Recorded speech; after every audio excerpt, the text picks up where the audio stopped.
Down. Yep, and we're live. Yeah, here we are. Welcome everybody to my show, Get Me Someone Who Can Sell. And today, I'm your host, Olga Pichnyanka, and our show is really for CEOs and sales leaders and also individual contributors who are looking to get better at sales or who are looking for practical tips on how to recognize somebody who can sell. So Mm. what I do is I go through and I look for people that are clearly good at what they do in terms of selling. I bring them to you so you can listen to their stories, how they talk, how they show up, what they say, what they don't say. So whenever you're interviewing a salesperson or a sales leader, you can kind of keep that in mind. What kind of questions to ask? What do they talk about?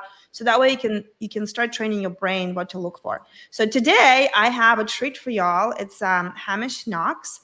And I think you're my first international guest. Woohoo! So he comes from Calgary, Canada. So I'm super excited. So Hamish comes to me through a Sandler world, and what he's passionate about, and we're going to talk more about today. He is clearly a sales expert and sales scaling expert, but what he really cares about a lot is to help his clients, the CEOs of growing companies, to exit if that's what they want to do on their terms, or just build a company that they can sell at any time if they want to and never be stuck. When it's too late to kind of do that, you always want to kind of build it up as you go. So if anything happens, you can always have a company that everybody wants. Mhm. So he's done a bunch of keynotes. He's worked with gazillion million different companies and all kinds of different verticals. He's seen it all. He's heard it all, and he's kind of the engineer behind on how to build those predictable sales systems at your company, and we're going to talk a lot about that. Do you have anything to add that I missed, kind of from the big picture scheme of That's things? pretty comprehensive, Olga. Thank you for that wonderful introduction. Awesome. Well, let's get started. So the first question I usually ask to everybody is, how did you know that you're gonna like sales and that you're gonna be any good at it? Kind of what interested you about it, and kind of how did you get and find out that you were amazing at it? Like a lot of people, I was voluntold into a sales role. So I was working for a company called Canada Newswire, and I had started in their operations department, essentially as a proofreader in Vancouver. And then my now ex, who was my girlfriend at the time, said, "I'm doing my master's at the University of Calgary." I said, "I think I like you. Let's see how it turns out." It turned out well for a very long time until it didn't.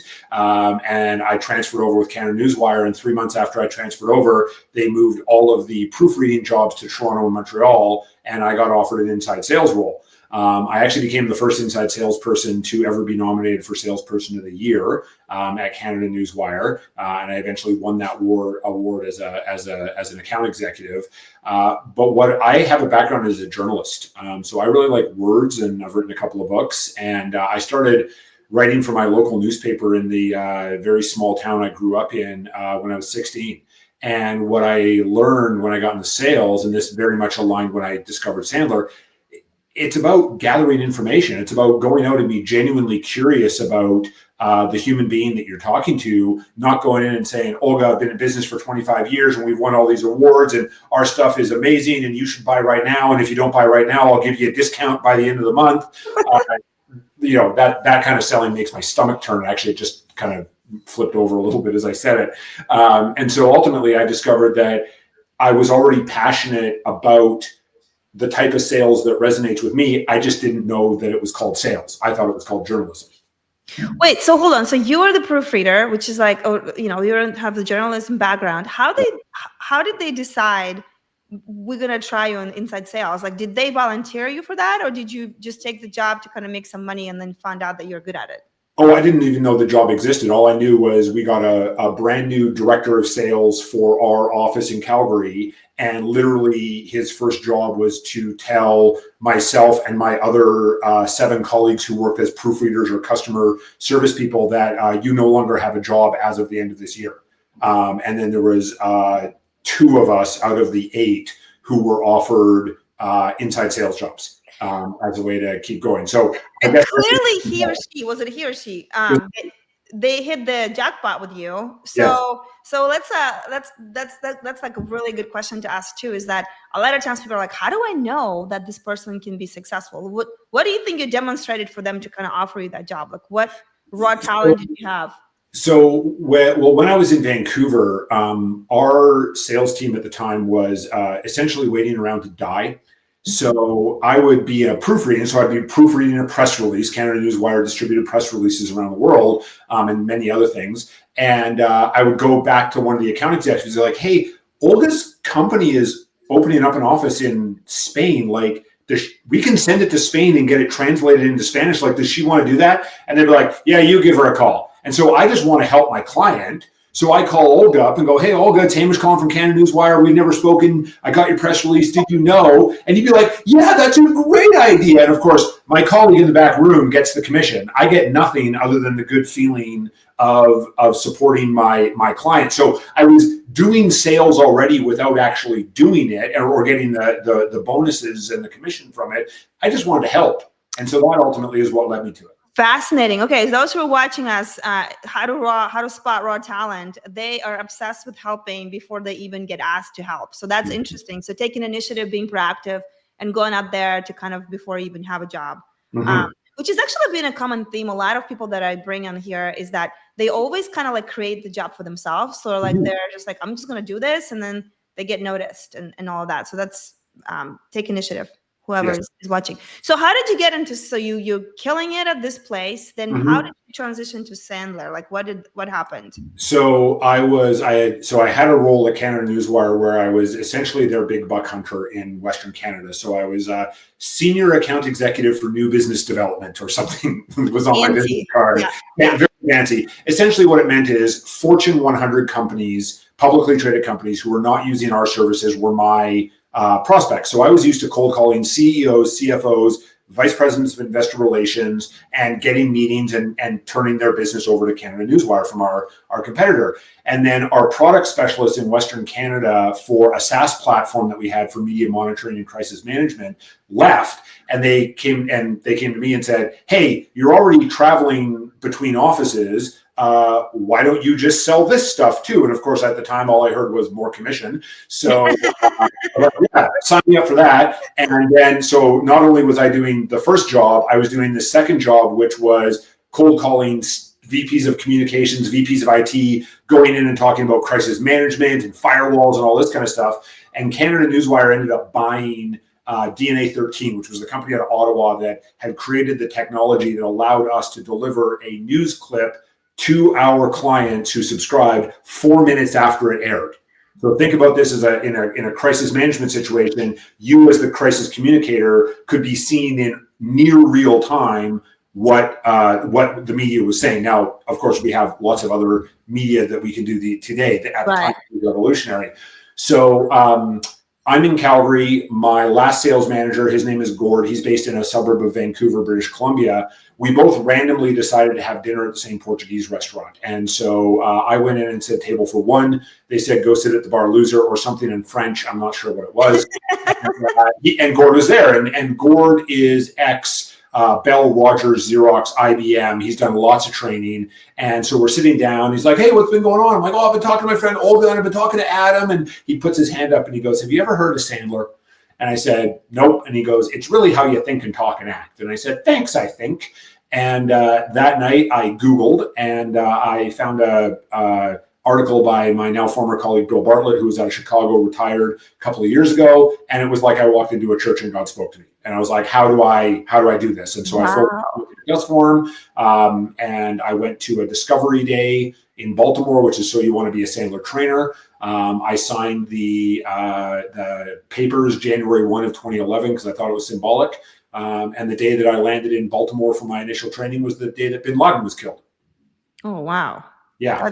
That's crazy. So what happened then? Like, so you became a Sandler trainer and for those who are watching, like Sandler trainers are awesome, but they also have, you probably had to knock on a lot of doors, right? Like one of your records, you made like what, 6,000 calls, 5,000 cold calls in the So first my 6 months? first 6 months in Sandler, I made 5,000 cold calls, and that was either speaking directly with or leaving a voicemail, not a message, for a decision maker. So it was 9 to 15,000 dials in my first 6 months, and I didn't know anybody. Like my previous world, the companies, and partly because I had a territory, I was restricted. Right. Most of my previous clients, like, they didn't even think they sold stuff.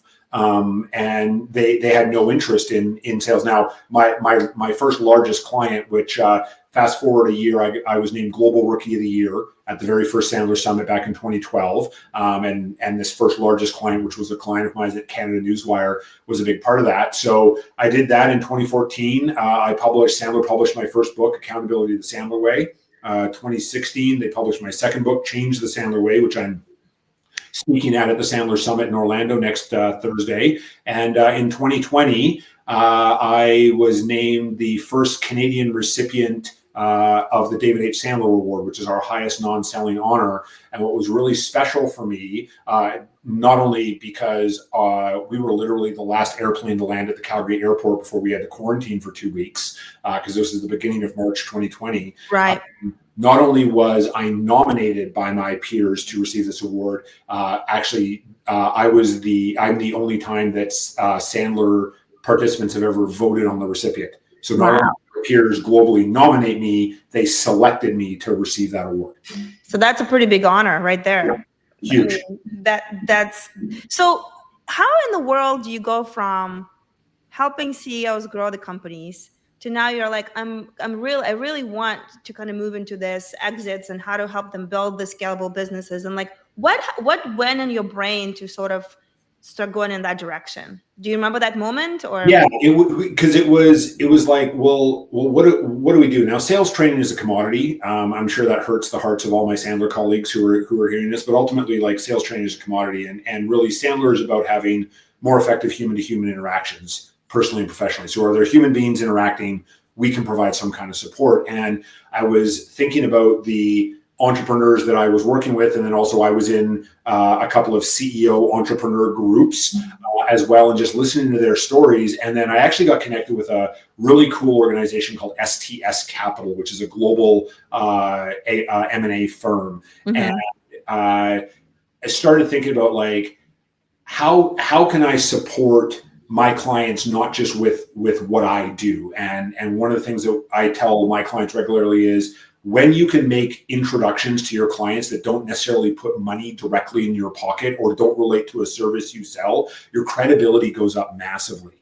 And so I was like, how can I help my clients who are entrepreneurs eventually have that successful exit? There is a data point in Canada that 67% of the small businesses that are owned by baby boomers are eventually going to close their doors and turn the lights out, and that's it. So this owner who's spent their entire adult life growing this business, supporting a team, building community, is essentially going to walk away with basically nothing aside from what they've been able to take out in terms of salary or dividends. And that really hurt my heart. Yeah, I think it's very similar in the States. Like it's the baby boomers is like something crazy out there in terms of those boring businesses that actually drive so much of economy, right? So absolutely, you want them in. Okay, so you decided to start doing that, and then how did you? So like you do training, you're finding people, you're reinforcing. Because one of my favorite things about Sandler, and this is why I always tell my clients, like, it doesn't matter what sales process you use as long as that works for you. But here's why I like Sandler, and they don't pay me to say this, but the reason I like Sandler is about reinforcement. Mm-hmm. And it's always about, like, you gotta role play. You gotta. Yeah. And I think when you and I got connected, you're like, I love role playing too, and I'm like, I hate it, but I love it. And so that's kind of like why I'm such a Sandler fan, and that's why I like learning from you guys, because you've had such a variety of experience with all the different verticals. So you've seen what works and what doesn't work. So when you kind of, one of the stories that I saw on your profile was that you help one of your clients exit for half a billion with a B, $500 million, and you kind of replicated that system. So what do you see when you start working with CEOs And then I don't even know like how many are thinking about it, like selling it. Like, how do you start making that transition? Is it everybody who's thinking about that? Kind of what's the process typically like? So often they are not, and STS has it's like the 6 Ds of exiting a business, and it's like death and divorce and disability, and I can't remember all of them. And oftentimes, from experience, my own personal talking to people, and then also talking to exit advisors and wealth managers and whatnot, is a lot of entrepreneurs, wake up one morning and go, you know what, I'm tired of this. Good to sell the business. And then they call up the first person who shows up in their search engine. And they go, I want you to sell my business in 3 months. And they're like, awesome. We should have had this conversation 3 years ago. And so for me, it's giving my clients those insights and those resources. So I have a friend of mine, his name's Rob Wallace. He's over at Avella Wealth in Vancouver. They do their wealth management, financial planning, but they also help entrepreneurs figure out what is enough. Like, what do they actually need to exit for in order to maintain the life to which we have become accustomed, and also support their family and whatever else they want to do. And there's all these pieces to an exit that entrepreneurs often do not have. They have a lawyer, they have an accountant. We all do. Maybe they have a trusted advisor like myself or like yourself, who they can come to and be like, hey, Olga, I'm kind of thinking about, like, do you know anybody? But oftentimes they don't have a team around them that can really advise, because nobody in an exit can actually advise on everything. Right. You need a team around you. And some of the entrepreneurs are going to be like, well, that sounds like it's expensive. I will tell you from working through the exit guide course through STS Capital and talking to exit advisors, it's way more expensive if you don't have a team. Because ultimately you get someone who's like, I can handle all that for you. And really what they're doing is padding their own pocket and not looking out for you. Right. So the thing for me is to be able to, again, support. My daily question is, who did I support today? And so if I can support my client with eventually realizing the exit that they want, so they can go and do all those things that they've been putting off for years while they've been building their business, that's a win for me, whether I get any sort of compensation or not. Right. Because the thing is that, so I bet people that come to you, they could be looking to sell the business, or they could just look to replace themselves in the business, right? So like kind of build that, I don't want to say passive business because there's no such thing, but at least like create a team that sort of like can run the business, for them. A lot of CEOs, like they start on a selling, and then they looking to hire the first salesperson and the sales team and all that stuff. So at what point did you go through the whole arc, and now you kind of found out, I'm really like, this is what I really love, helping at this stage? Or it's kind of like anybody can come to you and say, I want to work with you, help me out, build something that I can sell, down the road? Absolutely. Anybody. Like, I'm a softie. I know it doesn't come across. I want to support everybody. And so like, I've got an individual contributor, financial planner seller out of New York State, who was referred to me, because I can work with anybody around the world as long as they're directly referred. And so they're working with me because they want to sustainably scale their own book of business, right? Yep. We've got one solopreneur. Her name is Lindsay. She's been a client of ours. It'll be 12 years as of August.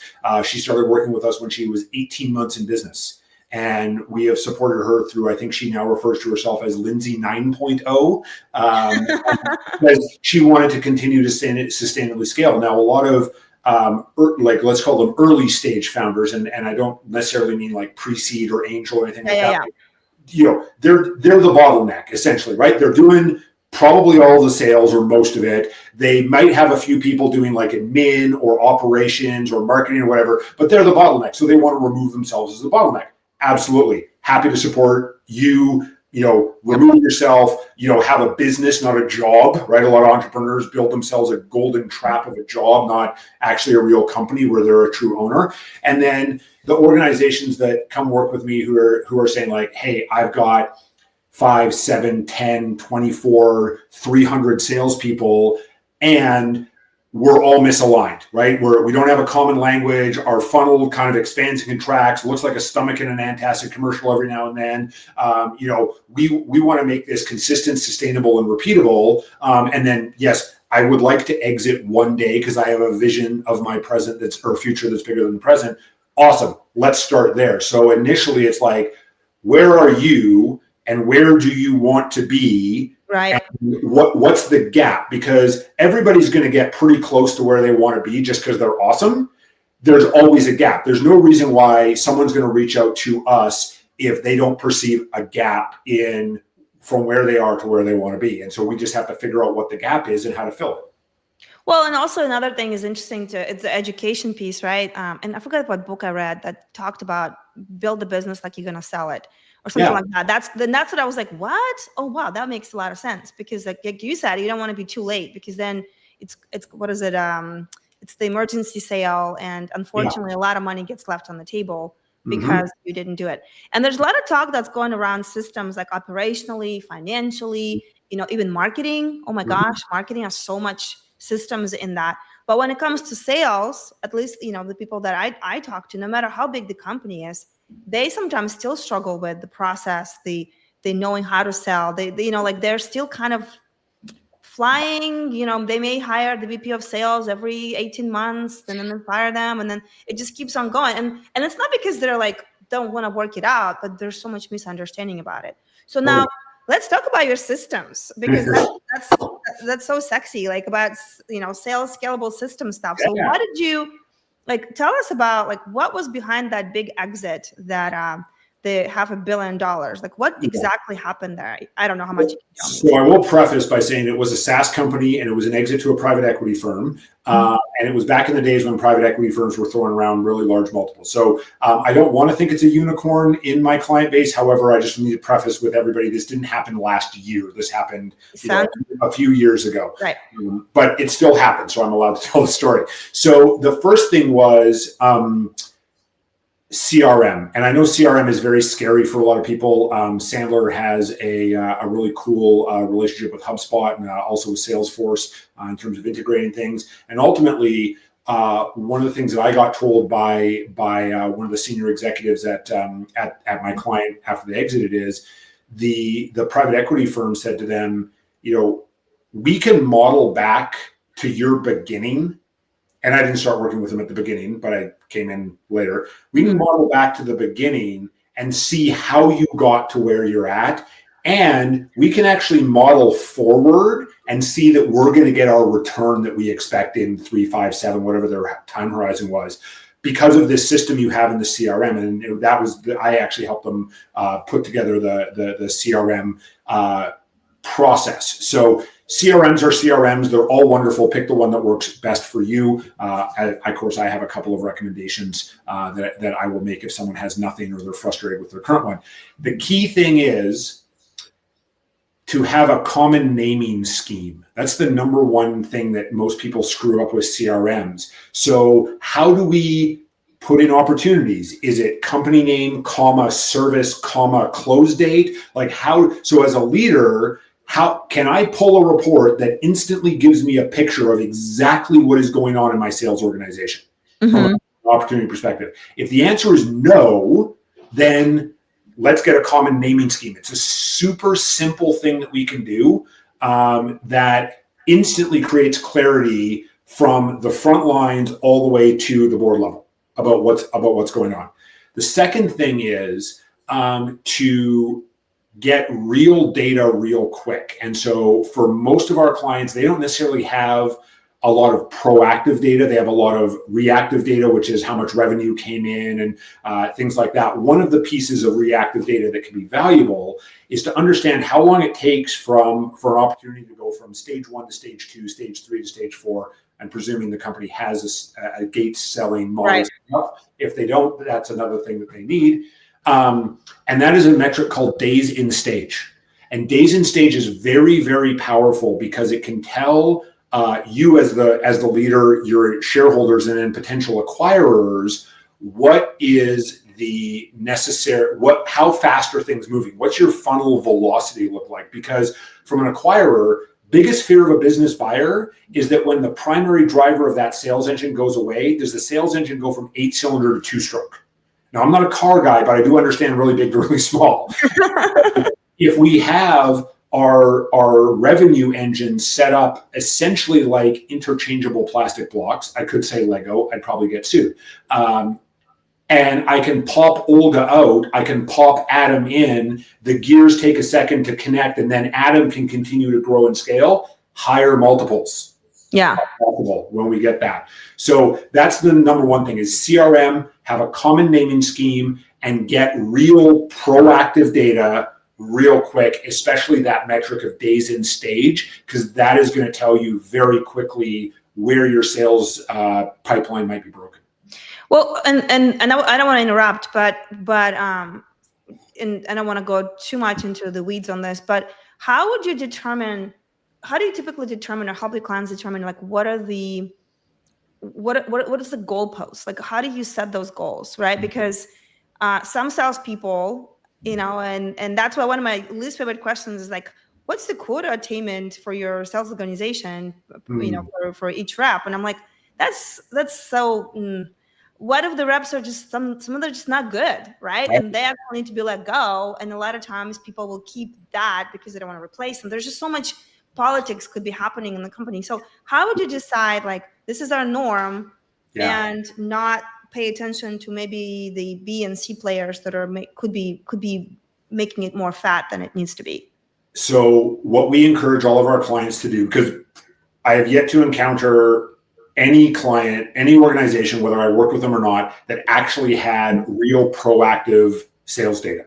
And they might have had a little bit, but not a lot. So what I encourage everybody to do, and we actually have a form that we share with our clients, is track the data for 30 days. And the way that we position this to the sales team is, hey, everybody, we want to understand what makes you awesome. So when we bring in new people, because we're going to grow, don't get nervous, we want to understand what makes you awesome so we can help them get up and off the launching pad as fast as possible. And so then once you get 30 days of data, you sit back and you analyze it and you say, okay, are we doing the right activities? And the answer in some cases is no, because sellers get in comfort zones. Like when I made those 5,000 cold calls, I sat back and analyzed my data and went, oh no, I'm a telemarketer. And I'm not a telemarketer, but that was what my behavior was pushing me towards, was being a telemarketer. So I changed the proactive data that I was focused on. Magically, I got more meetings and started bringing in more clients. So number one is, are we doing the right activities? Number two is, are we doing enough of the right activities? Because we might be doing them, but we're only doing them like once a week or once a month, and that's not enough to create velocity. Number three is, am I doing the right activities right? And this is where coaching comes in, because I can make 1,000 really terrible cold calls every week. Right. You're not going to get me anywhere. So when we have that proactive data set of activities, or Sandler calls them behaviors, those then roll up to our KPIs. And for sales, there are 3 key KPIs that I strongly recommend all sales leaders track. Number one is first conversations ever. First conversation ever is the first time you've ever spoken with that buyer about that product or service. Because sometimes account managers say, well, I can't have first conversations because I manage accounts. Right. But if you're looking to expand those accounts, instead of just going out and making friends, then you are theoretically going out and saying, hey, Olga, glad you're working with us. By the way, did you know that we have, et cetera, et cetera. So first conversations ever. Opportunities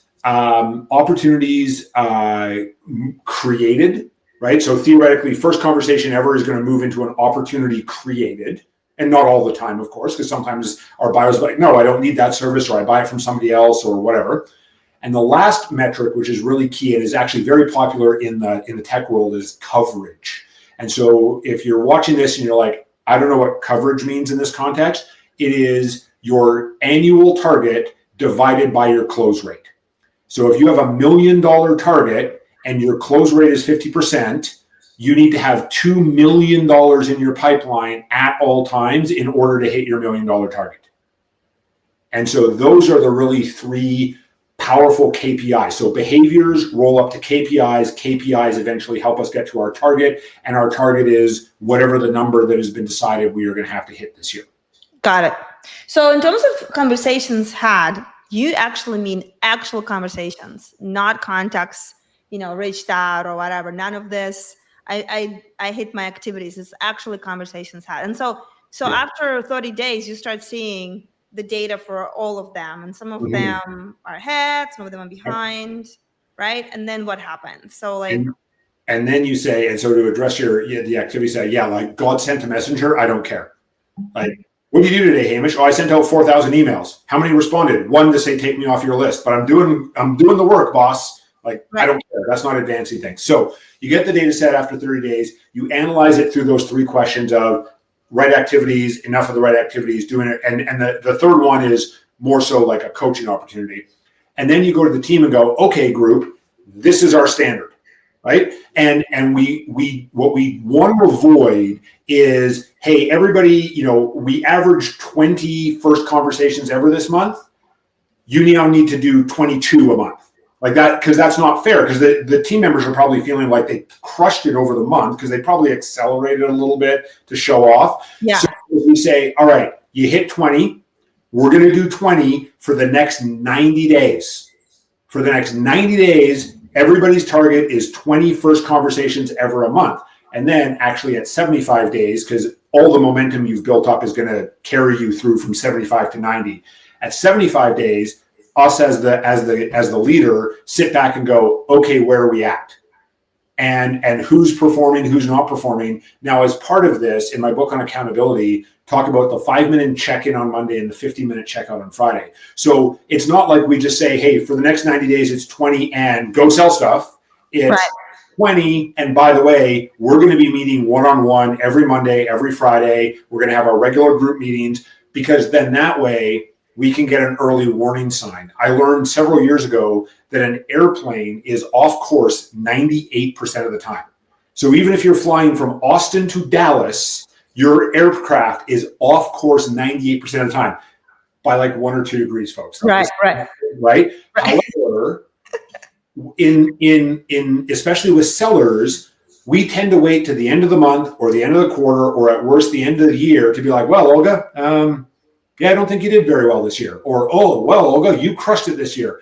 So I want those early warning signs. And so the sales leaders who implement that 5 and 15 check-in, check-out, they know by the middle of the month whether or not each of their sellers is on pace to actually hit their targets. Mind blowing. Because so you said so many good things about and I'm trying to unpack all of this. So first thing you said is, and what I see a lot of times, CRM is not even being used correctly. Yep. So CRM, for most companies, they just want to record activity without understanding what is it actually driving. So what you just gave away was so much gold. Like, it's up to you to set up what you're tracking and make sure everybody's on the same page and those activities and how you track them. Because HubSpot, we use HubSpot. It's awesome if you're consistent with it. Yes. But that's the key word, right? And telling them what you need to record, so that way you can actually interpret the data. Now, so when you came to work with that company, right?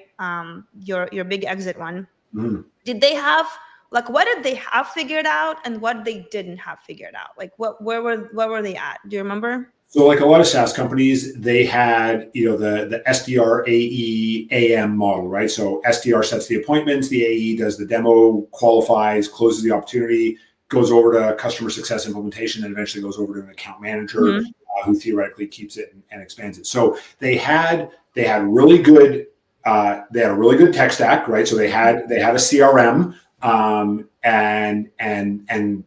the other thing that they had figured out is their leader actually came from a non-sales background. And so he was very data focused and he was very process focused, which was really helpful, because to your point earlier, most sales organizations don't have process, don't have systems set up. So it's like, each day is like, so what are we going to do? Who are we going to sell to today? Or how are we going to manage things today? It's like, well, that's not a sellable business, right? That's not a sellable business. So, so they had a really amazing sales organization built out literally around the world. And they had a leader who was very, very data focused, and they had a very strong alignment between SDR all the way through AM.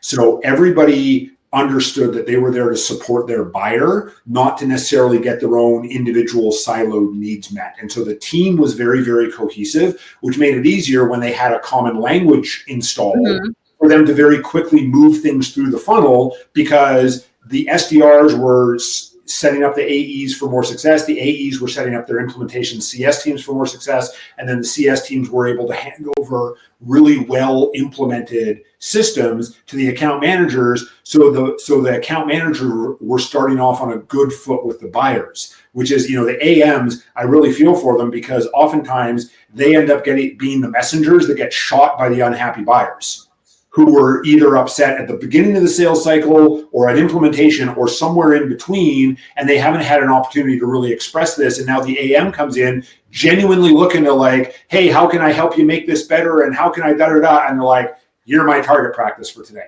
Right. Interesting. So your three systems that you talk about, so I think we mentioned them, but the three replicable systems, can you sum them up so that way we kind of have it in the... So number one, common language, right? So this applies to CRM, this applies to go-to-market, all that kind of stuff. The second one actually is a sales playbook. And all high-performing organizations have a playbook. And a lot of leaders go, Hamish, that sounds like work. And I say, it is. Let me bear some bad news and good news. But yeah. And the good news is, because most people think sales playbook and like, well, we have to do like a 1 week long offsite, and we have to build all our scripts and our ideal client. It's like, no. We're not trying to reinvent the wheel. You're already selling stuff. You've already got momentum built up. Don't pump the brakes just because somebody said, hey, you should have a playbook, or hey, you should do this, right? Sandler said, don't change just because I told you to. If it's working, keep doing it. When it stops working, maybe try something different. So the first thing to do is build a checklist. Checklists are superior to scripts. And so the second thing, so number one, common language, including the CRM. Number two is build a playbook starting with a checklist. And I put a post up on LinkedIn recently about checklists. And ultimately, a checklist should be pretty much universal across all client interactions, across all touch points. It should be 7 to 9 items. Too few and you're going to miss, too many and it becomes like a thing that the salespeople are just never going to use, because like, why am I filling in the sheet? And then it's about outcomes, or I usually talk about mountaintops, not steps. So like on a common checklist, I will say, did I discover at least 2, if not 3 or more compelling emotional reasons for the buyer to take action, which you and I both know is pain in terminology. Now, some sellers, usually the underperformers, look at that and go, well, I can't do all that in one meeting. It's like, no, I didn't tell you they had to do it in one meeting. It's a checkbox. Until the box is checked, it's open. So what that means is I go in and have a wonderful discovery call with Olga, and I go back and look at my checklist and go, yeah, you know what? I only got one real pain, but you know what? I have a meeting with Olga next Thursday. I'm going to go get at least one more pain in that conversation. And then I get to check the box. That way, as a seller, I know what to focus on, because focus equals freedom. And as a leader, I have a coaching opportunity now, because I can say, Hamish, how'd that call with Olga go? Well, it went really well. Well, tell me about the pain one is unchecked. Like, tell me about your conversation on pain. Well, I got one. I left it unchecked because I didn't get at least 2. Next Thursday, I'm going to be exploring some additional pains that Olga might be having that we might be able to solve. Oh, hey, great, Hamish. Appreciate your thinking. Totally get where you're coming from. Let's talk about that at our next coaching call. So that's number 2, is build a playbook, start with a checklist. One thing equals a playbook. And the third one is a clearly defined gate selling process. And this is different. This can be applied into the CRM, but it's different. So the gate selling process is the what information do we need to gather from hi, nice to meet you, to looking forward to working with you, thanks for the purchase order, to hey, hasn't this been a great X number of year relationship? Let's make it another great X number of year longer. And the challenge, and there's lots of great what's out there. When I was at Canada Newswire, we got trained in a what that has like green sheets and blue sheets. I think there's gold sheets now, something like that. And it was a great what. because I knew what information I had to get. What it didn't have was the how to go get it. Mm-hmm. So my leader, who had 7 other sellers on the team plus me, so 8, had 8 sales languages they had to figure out when they were coaching. Right. So that's why common language is number 1. Have the common language. And then number 3 is have that clearly defined what, because what this will allow you to do as a leader and eventually possible seller of your business is be able to very clearly define how to successfully qualify a buyer. Because until we do this, anybody who sends an email to info@companyname.com and says, give me a quote, the seller's gonna be like, here's how much it is. I did the work. But right. because they didn't actually qualify. So having that really clearly defined gate selling process, not only with what information do you need, but what are the things that the buyer has to do to prove that they are actually a qualified buyer. Real prospects will put skin in the game. One of our colleagues' clients down in California, they build custom homes in the Napa Valley. So as you might imagine, they're inexpensive.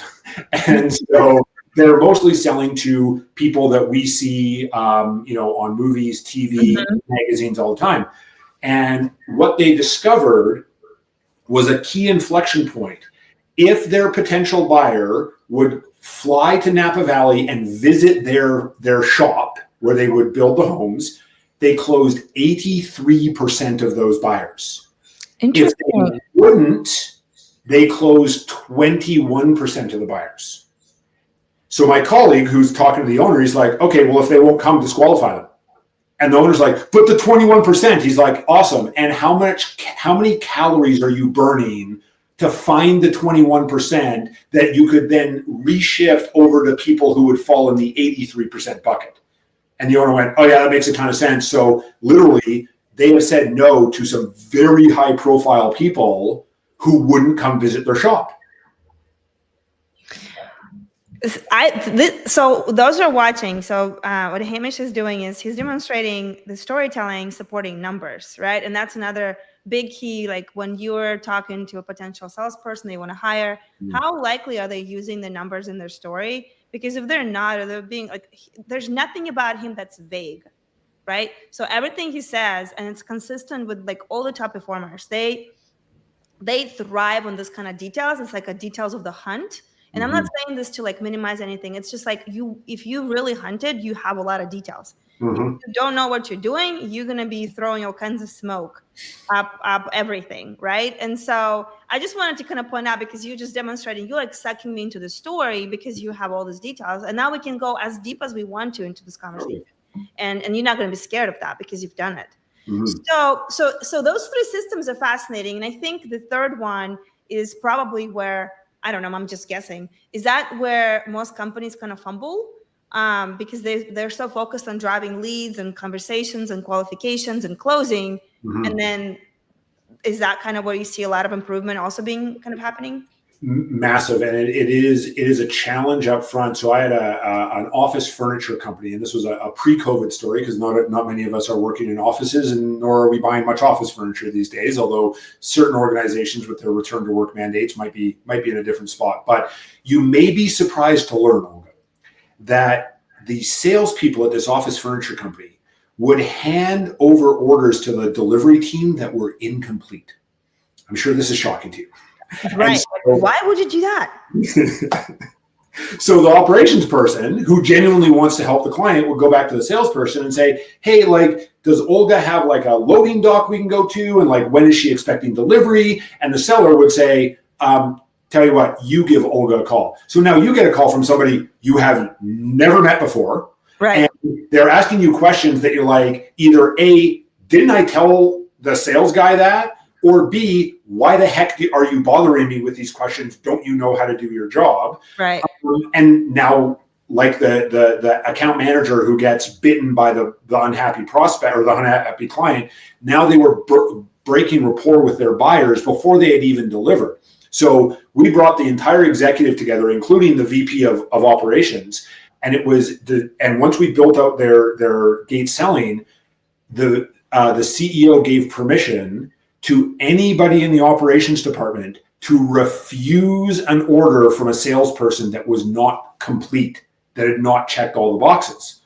And the VP of sales ground their teeth a little bit, but they ultimately went, yeah, I can see how this is going to be beneficial. And so they went from previously like 30% of their orders were canceled before they were even delivered because of breakdowns in communication. And within 45 days, they were under 10%.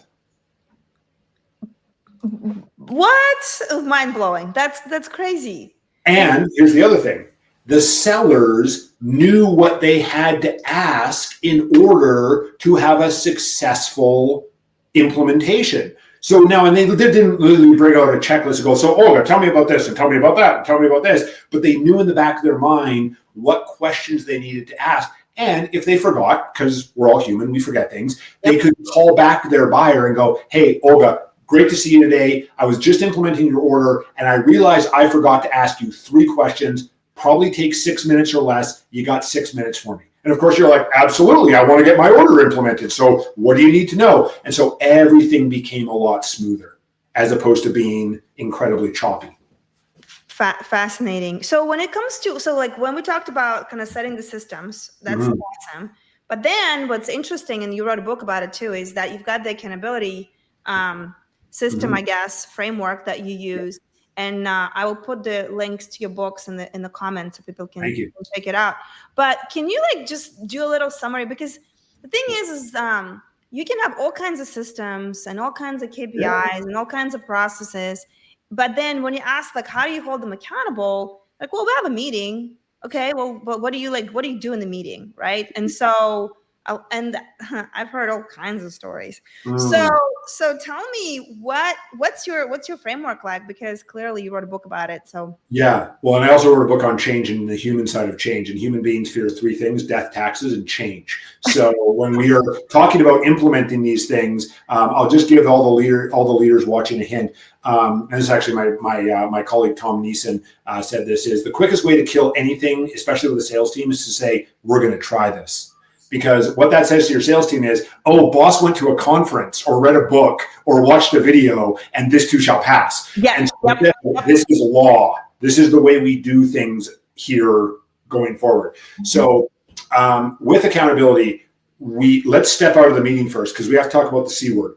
That is consequences. There can be no accountability without consequences. So the first thing, if we're going to put in an accountability program, is we bring the I'm going to say affected group together, which sounds really negative, but that like the sales team, right? So if we're talking about sales team, bring the sales team together and we have a consequences conversation and we build the consequence ladder, which is talked about in chapter 4 of my book, or maybe it's 3. And the consequence ladder is literally that, because most people, if I say, you know, what's the consequence in business, most people think you're fired, right? Like, and as I see leaders who say that to me, I'm like, yeah, that's really dumb, because you spent all this time recruiting, onboarding, training, developing, and because they happen to step offside once, and again, we're not talking about fired for cause stuff, everybody, right? We're talking about like in their role, right? They happen to miss their sales target for the month by 2%. So you're going to fire them? Like, that seems kind of dumb, in my opinion. So consequence ladder, always, eventually though, termination has to be the ultimate consequence, right? Right. So we build this ladder with the sales team because Sandler rule, which you've heard before, is they can't argue with their own data. When it comes out of their mouth, it's real. So by having them build the consequence ladder, it reduces the amount of times that we ever have to implement it. Now, the key thing though is, as a leader, we can never be the parent who doesn't get to 3. Right? All the parents out there, right? 1, 2, 2.25, 2.5, 2 5/8, and you're like, and the kid's like, okay, you're never going to get to 3, so I'm just going to keep moving on. So as a leader, you have to be willing and able to implement the consequence ladder. And in my book, there's a story about a client of ours in the Midwest US, and they broke their sales team into A, B, and C players, and it was based on production, right? It wasn't on skill; it was on how much were they producing. So A's produced the most, C's produced the least, and they did this consequence thing. And there was kind of agreement amongst the sales team, like they're never like, this was an exercise. And one of the B players went through the entire consequence ladder in 30 days, which was like a land speed record for how quickly you could go through this consequence ladder, and they were fired. And instantly the rest of the sales team went, oh, I guess they're serious. We should probably implement. And so they implemented. Wow. And so leaders, and it may be the person who you think is your top performer. And I will tell you from experience, A players, high performers want to be accountable. Mm-hmm. They want to show you how awesome they are. And it's your B's and C's who are going to scream the loudest, because they have been, as one of my clients calls it, stealing from you, which is hammering a paycheck every couple of weeks and potentially a commission check once a month or once a quarter, and not actually performing at the level that you expect them at. So consequences is number one. In the check-in, checkout. So 5 minutes on Monday, 15 minutes on Friday. Key thing with processes are not handcuffs. Okay, so if you or your team members ever feel like you're going through the motions, you need to stop and reset on the why are you doing this? Mm-hmm. Why has been forgotten. So Monday, 3 questions, super simple, chapter headings only. So Olga, how much of what proactive activities are you going to be doing this week? And I want to hear real numbers. I'm going to make 30 prospecting calls. I'm going to ask for 6 introductions. I'm going to 2 networking events. This is what Sandler calls a cookbook. Right. Question number 2, how many discovery meetings or first appointments ever, different than first conversation. First appointment is the actual, you've agreed to meet with each other. Mm-hmm. So how many discovery meetings or first appointments ever are you having this week? And again, first appointment ever for an account manager or a discovery meeting means you're going in to talk about expanding the account. Third question, which opportunities by chapter heading are you moving down your funnel or out of your funnel this week because you're either going to disqualify them or close them? That's all I want to know. That's Monday, right? Chapter headings. A lot of this stuff is probably in the CRM. Yep. You with your own data. I want to hear it from you. And it is 5 minutes. It is not a coaching call. If you identify opportunities for a coaching call, Olga, I've heard a couple of things, this and this, that I'd like to talk to you more about in a coaching call. Let's get that in our calendars right now. When are you available, today or tomorrow? Right? Yeah. Friday. The format we have is called RECON. So it's an acronym, RECON. So the R stands for review the data from the week, right? So, hey, Olga, on Monday, I heard you were going to do this and this and this and this and this. Tells you that I'm listening. Mm-hmm. How'd you do this week? And then you'll tell me, right? Well, I did this many of this and this many of that. E is evaluate. So then, Olga, based on your week, how would you score yourself 1 to 10? 1 is terrible, 10 is amazing. Now, the number actually doesn't matter. I need to caution, especially like very detail-oriented leaders can get stuck on the number. The number doesn't matter. So if you give me data, right, from Monday, and you know, you were off a little bit, whatever, and you're like, yeah, I think I was a 7. Great, move on. Right, move on. It's not the number. Yeah, Olga, sounds like about a 7-week. Move on. Right now, we all have people on our teams who like to big themselves up, as they say over in Europe. Right, and so let's say that you were completely off your numbers. Right, like maybe you hit 50% of one thing, but you were completely off on the other one. You're like, I was a 9. And all I need to say back is, so Olga, based on what you said you were going to do on Monday and what you told me you did over the week, how do you get to 9? And then usually what the person will say is like, okay, maybe I was like a 7. Awesome. Move on, right? I just want you to acknowledge that maybe you didn't do as well as you thought you did. On the flip side, the high achievers who they hit everything, all of their numbers, but they were off by 1 on their prospecting calls, right? They did 29 out of 30. Right. They crushed everything else. And they're like, I was a 4. Like, yeah. And you're like, really? Come on. Yeah. Olga, if I told you I thought you were higher than a 4, would you be okay with that? You're going to say yes and then move on. Because if you don't move on, you're eventually going to be like, well, what number do you think I am? And whatever comes out of my mouth, you're going to hate. And now we're in a fight, right? Yeah. Unless I say 10, of course, right? 10, you'd be like, oh, yeah, I was 10. I might not think you're a 10, right? I might think you were an 8 that week. But if it's not a 10, we're going to fight. So again, Olga, if I thought you were higher than a 4, would you be okay with that? Yes. move on to the C, which is changes.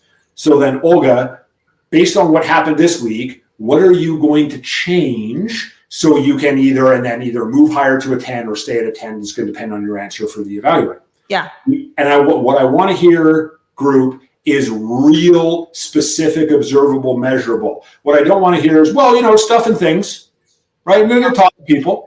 Like, okay, that I can't do anything. This and that, right? Yeah, maybe this and that, and some stuff, right? It's gonna be good, right? Get off my back, right? So we're gonna avoid that. Then the O and the N are more forward looking. So the O is opportunity. So Olga, curious, as you're wrapping up your week, what opportunities are you gonna be focused on next week? Because I want a bit of a preview of my next Monday conversation with you. Chapter headings only, right? I'm working on the ABC account, the XYZ account, and the LMNOP account. Okay, great. And then the N is what's coming up next. So, so Olga, what else is coming up for you next week? Because I might not have told you that we have a big client coming in Wednesday afternoon, and I want you to be in that conversation with that client, except your child has a dentist appointment Wednesday afternoon. And so Wednesday morning, I'm like, hey, Olga, the big account. And you're like, oh, boss, I got to take my kid to the dentist. I'm really sorry. Now we've broken rapport. Now we're feeling awkward. So instead you go, hey, I got a dentist appointment with my child Wednesday afternoon at 1:30. And then, by the way, my fault for not letting you know the client was coming in, right? I'm not letting you spring that on you. But that's where we can have emotional conversations without the emotion. Saying, damn, Olga, I was really hoping that you could be in this meeting with this big client that's coming in. And then we can have a conversation about can you reschedule a dentist appointment? Is it really crucial that you're there? Whatever that might be. And that's the end. So recon is review the week, evaluate how you did. What are you going to change next week? What opportunities are you focused on next week? And what's coming up next in your calendar? So I, as your leader, know, A, how can I support you? And B, are there going to be times where you're unavailable? So I know not to reach out to you at that point and potentially make up a story about how you're slacking off when you're supporting your family. Wow. Well, and then, read the book, because this is so well said, especially for sales, because sales are so famous for excuses. So this eliminates so much of that, kind of what you talked about, because accountability is not just, did you hit your goal? Did you not hit your goal? Which their goal is your goal. And it becomes this big mess before you know it. So thank you. This was amazing gold. I appreciate you sharing that. And I think the last thing I wanted to chat with you was, I read the story about how you transformed 300 staff into kind of unified high performing culture. And I think we talked about the details of that, because if you're doing everything you've already talked about, you will have the culture that will be scalable and irresistible to the buyer, right? If they want to buy the company. But I don't want to assume anything. So is there anything that you think you should add to that? Because that's also very interesting. Yeah, I'll add to that on culture, because culture gets confused and mistaken, and values as well. So our corporate culture is the behavior that is approved implicitly and explicitly. That's it. Doesn't matter what it says on the website or on the walls of the office. What the behavior approved implicitly or explicitly is the corporate culture. And our culture does not come from our values. Our values are the behaviors we let the world see. And so our values actually come from our culture. So if we are a client-centric organization, right? That's a good corporate. Right. We're a client, right? Except at the end of every month and every quarter, our clients are getting bombarded by messages from our salespeople trying to pressure them into closing deals and offering them discounts that they never asked for, but they're happy to accept. Are we really client-centric? Because we're not showing that to the world. What we're telling the world is we're a high-pressure sales organization. Right. Who is willing to play along and be nicey nice and trusted advisor for the first 2, maybe 3 weeks of the month. But as soon as it comes to the end, of the month and the end of the quarter, we are going to be ramping up that pressure. Well, we have a disconnect between words and behavior. And behavior speaks louder than words. So one of my colleagues years ago told a story about his daughter turned 13, and he had all the anxieties that a parent has when their child becomes a teenager, boy or girl. And he went to one of his clients, who was a CEO of a very large company in his area, and he said, "Hey, I know you have older children. One of them is a daughter. Like, how do you handle this? Because I'm going crazy." And the CEO said, "All you need to tell her is, don't listen to what the boys say, watch what the boys do." And I think that is an absolutely brilliant piece of advice in really any human to human interaction, because if the words and the behavior are incongruous, I'm going to go with behavior every single time, because it's like when we play sports and we're taught to like watch the center mass because this is the hardest to fake out.